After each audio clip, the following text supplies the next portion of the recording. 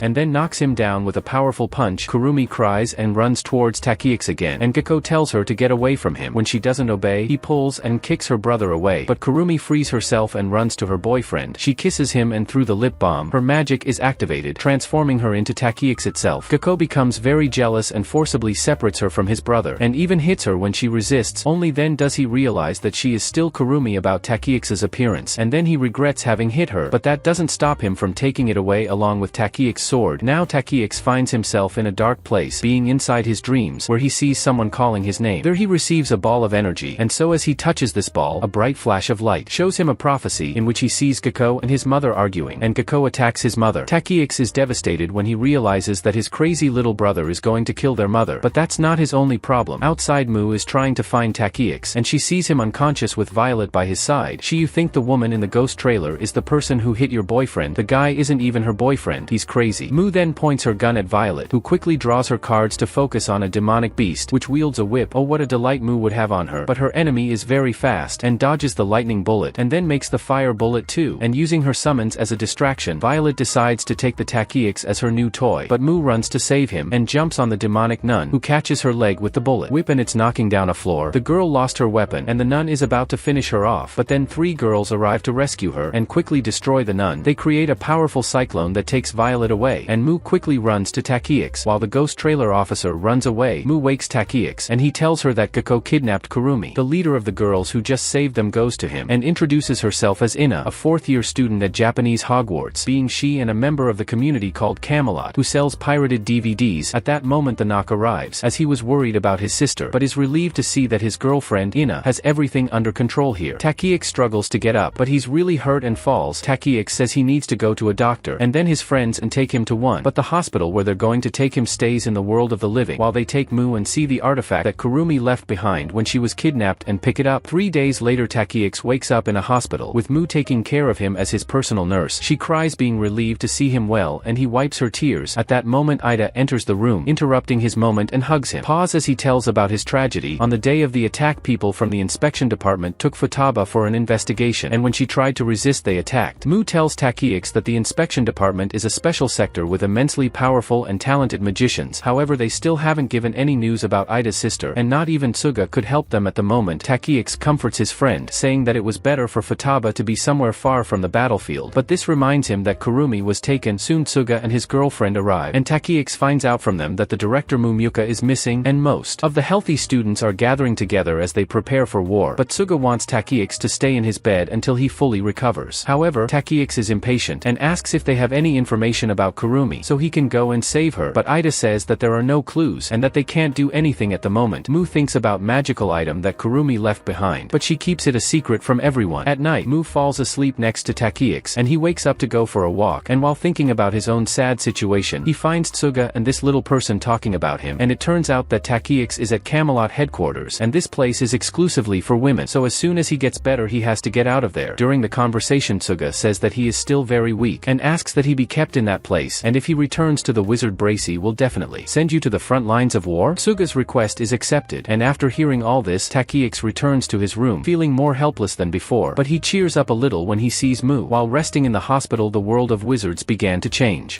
At the headquarters of the Ghost Trailer, Kazuma gathered his army for war, and sent his most trusted friend Kappei to hunt down the great wizard called the Saberman. Kappei ends up being very successful in his mission, killing all the guards and injuring the Saberman, but he leaves him alive to explain his diabolical plan. It turns out that there is a spell called Jif from the old magical world that protects the world of the living from wizards, but if this Saberman died here, his spell will disappear and they will be able to create a lot of cause and war among humans again. Kazuma intends to destroy Wizard Bracy and the 7 great communities there so that they can create a new peaceful and harmonious world, but as soon as he finishes explaining his plan, Kappei kills the Saberman and a firework is released from his body, concluding that the Jif spell has been removed. Now the wizards can freely enter the world of the living and fight there, and that's exactly what they do. The wizards on both sides go to the living world and start fighting in the air, leaving the ordinary humans in disbelief. Their fight destroys buildings and kills many people, and Takiex soon finds out about this. He is shocked, and the prophecy about Gaiko killing his mother appears in his mind again, so he asks Suga and his companion to let him go home, and they accept after a slight discussion. At their home, Yoko, the Takie's mother, noticed the start of the war and is upset about it, and when the Takid arrives with company, Yoko is relieved at the fleece, but the trauma of the past is still present among them. Yoko ends up receiving a letter from her former leader, who formally asks her to train the Takid. The 2 boys are shocked, but Yoko responds that she is no longer a magician and that her job is not to fight in their war. However, a whole discussion about what is right and what is wrong to do happens. As Takid's mother, Yoko comes to the conclusion that it is better to train the boy himself, and while looking at the letter she received, she finds a ring inside of hers, and this ring makes her accept the request to practice Takid. She takes Takid to the training room, and when he asks how an old woman like her can teach him if she can't even use magic, she shows him the power of the ring that allows her to temporarily use magic. She then asks to your son if he wants to grow up to save Kurumi, or if he wants to defeat the Ghost Trailer, but Takid says he doesn't want to fight in the war. He doesn't understand which side is right, but says he will fight to protect his friends. His mother understands his determination and begins his training by asking him to show how much magic he can use. She is not impressed with his magic and decides to train him in the most severe way possible. The Takid has his eyes blindfolded and tries to fight his mother using a bamboo sword, but it hits him everywhere, leaving his body completely sore. Gradually the situation improves thanks to training with his mother. However, he doesn't know that his mother isn't feeling very well, as the ring she is wearing uses her life force to create magic. In short, she is risking her own life to prepare his son for war. A few days later, Takid meets Mui, who asks how his training is going. They have some good conversations before Takid starts worrying about Kurumi again, and Mui finally gives her the artifact she found the day she was kidnapped. She says that this is a mask tool used to teleport mages to predestined locations, and says that this could lead them to Kurumi. Takid is surprised and asks why she didn't say anything about it before, and Mui responds by saying that he would definitely kill himself after seeing this. Now that his training is complete, she believes that he is capable of saving Kurumi. The Takid thanks her and promises that he will finish his training first, and then Mui apologizes again because she believes that it is her fault for him having turned into a wizard. She cries, but Takid says it's his fault for being too weak, and he thanks her, saying that she supported him in all his moments. Meanwhile, Kurumi has been unconscious all this time in the headquarters of the Ghost Trailer. There she has a nightmare in which the Takit is dead next to her. She wakes up terrified from a dream and sees herself in a strange room. She looks at the spiritist and is even more shocked to see that she looks like a Takit. As she wonders what is happening to her, the Gekko comes to see him, and she remembers him beating the Takit and how she turned into the Takit itself after kissing. Unfortunately, she wakes up her lips and the magic disappears with her lip balm, and she wonders when she got this new power, and Gekko says that she is prettier now and that he loves her like this. Kurumi is horrified and says that he doesn't love her and that he only wants to steal from him because he is jealous of him. She says that neither she nor the sword belong to Gekko. Becoming very furious and in a moment of breach, Kurumi runs away while he chases her. She has no idea where she is, but then she comes across Waigami. He is surprised when see him and then asks what she is doing at the ghost trailer headquarters. Kurumi is shocked to see him too, but still trusts him enough to ask for help. She says she wants to escape Gekko and this place, and Waigami takes her to his room where he says that his original memories have returned, but he still remembers all her time with him and the others. So the annoying girl from his group Haruka opens the door and Waigami is thrown onto Kurumi in a risky position. Haruka asks him when he gets a girlfriend, and they both scold her saying that this wasn't the case. Kurumi asks the two to help again, and after a long conversation, Haruka decides to cooperate with them. As she is very angry with Gekko who stole her place, they take her out of the room. They say that the castle was created by magic and that it is just like the dormitories in the Japanese castle. This place constantly changes its layout. They took Kurumi to the gate, but they noticed that the Gekko was coming towards them, and the girl hid while Waigami attacked him, and being a veteran pervert, the Gekko identifies Kurumi by a glimpse of her back and starts walking towards her. Harutaro suggests that she transform into her skin. Then Kurumi applies her lip balm and receives a passionate kiss from Harutaro and transforms into her. The original Harutaro runs away, and the Gekko doesn't recognize the transformed Kurumi and moves on, but Waigami recognizes it and tries to help. Outside they come across a guy who wants to talk to Waigami and takes him away, leaving Kurumi alone. She still tries to find a way out of the castle and runs to find a way out, but the place is a maze and she soon gets tired. She hasn't found anything yet, but when she wipes the sore from her lips, the magic goes away and she returns to normal. Kurumi is anxious and scared, but decides to keep walking and finds a dark corridor. As soon as she enters, the door closes behind her and a man approaches. Initially she is scared, but when he offers his hand she takes it and he transforms a giant mirror in a portal and they enter it. Kurumi is surprised to find herself in an office and is terrified to know that the man in front of her is an infamous terrorist Kazuma, but he has no intention of hurting her. Back at home, Takes became much stronger and his mother decided to teach him a very powerful spell. She creates a landmark circle and asks Takes to concentrate on it. Takes follows her instructions and starts to float. Yoko looks at he, remembers the good old times when they were a happy family, and she finishes training to deal with her nostalgia. Before leaving, Takes asks why she never told him about the magic, and it is at that moment that Yoko realizes that she was a shitty mother as she never shared anything with her children. Suddenly she faints and Takes is safe. At that moment she tries to tell him something important, but he asks her to rest right now. Later that day, Takes thinks he is strong enough to rescue Kurumi, and when he is thinking about rescuing her, Muyu and Ida arrive and tell him that he is not going alone. They are ready to support him, and the Takes presses the button on the magical device, which teleports them to the ghost trailer headquarters. They emerge from a mirror into a dark hall, where Oigami and Ruta are already there to greet them. Oigami asks Takes why he has such a magical artifact, which had been given to Kurumi, and Takes becomes furious, demanding to know where his girlfriend, Oigami, and Tataka. Takes challenging him to win if he wants answers. Takes blocks his attack using a spare sword, dodges his attacks with his attack vision. Ida and Mui want to help him, but Rotaru pulls an injection and says they will have to face her. Oigami uses release and increases his power to dominate Takes and throw him to the ground, and he shoots a mask bullet against him and then gives the final blow. Takes blocks it with his shield, which has a repulsion effect, and Oigami starts to have fun with the fight. In the second battle, Rotaru is at a disadvantage and increases his power level to defeat them, but Ida says that he was holding back because he didn't want to beat up a girl, but since she wants to appeal he will go into sexist mode, having said that he fires a fire bullet at Rotaru and breaks her injection, and she curses him. However, he ends it all by headbutting her to leave her unconscious. Mui supports Takes and shoots Oigami, who attacks in return, and taking advantage of this chance, Takes recites his spell and completes it by casting the spell. At the moment when Oigami attacks him, he releases the time of his sword and dodges all of his enemies' attacks with ease. Oigami also uses sword momentum and pushes Takes back, who asks Mui to help him. While he gives him the signal, Takes attacks Oigami, but his heavy shield deflects and breaks his sword. Takes attacks him again and asks for Mui's support. She complies, and he times his attack with a bullet and uses a second type of magic on her other eye. Oigami's heavy split do shield combo attack, defeating him. Takes then tells him that he is much stronger now and that he can see much further into the future, therefore it will be a wise decision to exist. Oigami accepts his defeat, and Ida takes Rotaru there too. They tell Takes and his group everything that happened between them and Kurumi, but they have no clue as to where she should be now. Takes's attack vision tells him that they are telling the truth, and he thanks them for trying to help Kurumi. However, as they are unable to locate Kurumi now, he realizes that the mission is over, which he didn't didn't know is that Kurumi was in a bad mood, that she was telling him secrets that no one but him knows. Takes arrives home and has the unsettling feeling that something bad is about to happen. As soon as he arrives at the gate, he sees Gaku leaving the house and he is stained with blood. Takes looks dead when he remembers from the dream that your brother killed your mother and wonder what Gaku did. He replies that it is Yoku. He attacked him first and he just slashed in self-defense. Then Takes loses his head and draws his sword, telling his brother to get out of his way. Gaku laughs at him and asks him not to get involved. Worries so much because she is not dead yet. At that moment Takes realizes that he is holding the Eternal and his sword seems to have been distorted by the darkness of his brother's personality. After fixing this, Gaku licks the sword saying that he is going to test it on him. Takes is furious, but now Gaku has decided that he will torment him some more and orders the sword to transform into its human form. When the Takes sees the Eternal chain and he feels bad for her, saying he doesn't have time for that, as she obeys Gaku's command to attack him. Takes begs her to stop, but she is completely emotionless and attacks him. He takes his sword and is about to deal a deadly blow, but Gaku stops her and turns it back into a sword. He wants to kill his brother, but before that he wants to tell a terrible family secret. Gaku tells Takes that it was 3 years ago. The accident that happened to him was not Takes' fault. They both thought that Takes had pushed him in front of the car, but that wasn't the case. It was the truth. In fact, it was their mother's fault, as she asked the leader of Camelot to kill her youngest son. However, she failed, and when she learned that he would be limping for the rest of his life, she was unable to harm him again. Takes can't believe this and accuses Gaku of lying, but he says he found out after beating up Gaku, their mother. She was doing this because of a vision of the future in which Gaku would become a horrible monster, and she wanted to prevent that from happening by killing him instead of educating him. Takes is shocked to learn this and grabs his sword while cursing his brother. Gaku is furious with his complaints and shows him his power by destroying the neighborhood. He tells Takes that they must resolve their fight once and for all. It is at this moment that Takes realizes that Gaku is no longer the person he knew and that now it is time to stop him from hurting other people. The two brothers transform and Gaku creates his demonic wings and his sword is covered with her dark magic. And Takes uses his new transformation thought up in just a frame of a second by the crazy author of this work. Gaku teleports and attacks him, but this time Takes is fast enough to predict his movements and block them. They take the fight to the sky, where Takes predicts all of his brother's movements, reading the story script and dodges them. He strikes Gaku and Fairy, and then reaches the place where he is going to teleport right before him to deliver a fatal blow. However, lightning separates the moment they are trapped and they collide. Takes looks up and sees that a cool bunch of people are fighting each other up there. Very crazy. This being a great idea, fighting and destroying the only prosperous place they have, and as always there are people wanting to go help Takes, but Suga tells him to maintain formation and leave the battle to himself. On the other side, Tello, Hupei is leading a group from the ghost trailer, and lovingly orders them to kill everyone. The battle between the two groups begins, and when Ida and Amui are fighting, Kurumi is there too, trying to find Takes. Below the large-scale battle, Gaku and Takes continue their fight, with the first son becoming faster and more reckless, but he still finds himself unable to penetrate Takes' guard. As the fight goes on, they both become exhausted, and then Gaku loses control. He says he doesn't know what else it's right and what's wrong, and you feel lost. He wants Takes to kill him because he will never be forgiven for attacking his mother, and says he has no place to call Lara now. Takes tells him to leave the ghost trailer and go back to his family, because then they will sort things out. He deactivates his attack vision and extends his hand for his brother's friendship. The Gaku still hesitant and approaches slowly. However, it is still possible to see that his sword is filled with a threatening energy. Kurumi sees them when they are ready to shake hands and shouts for Takes to move away, but it is too late. As soon as Gaku grabs Takes' hand, his brother, he reveals that he has resistance to the hero's speech and calls his brother a fool, but Kurumi runs to be next to him and hugs him, sacrificing herself to protect him. Gaku is shocked that he stabbed his crush, and Takes is devastated as he tries to comfort Kurumi, who is now terribly injured. He abandons the fight and starts to focus on Kurumi. Luckily Tsuga arrives, covering his back, so Takes asks him to take care of her while he finishes the fight. Now overcome by anger, the script allows Takes to use overwhelming power against his brother, who still states that it's not his fault that the girl jumps in front of his blow, all sickly retarded. But Takes can't contain himself and launches a barrage of attacks against his brother and pushes him back. He completely dominates Gaku and knocks him to the ground. Once this is done, Takes laughs alongside him and says it's time to put an end to it. Everything, you piece of shit, dies, and seeing that he has no more pathetic excuses to say, Gaku starts cursing his brother again, saying that everything is his fault for stealing Kurumi from him. They face each other again and his magic goes out of control,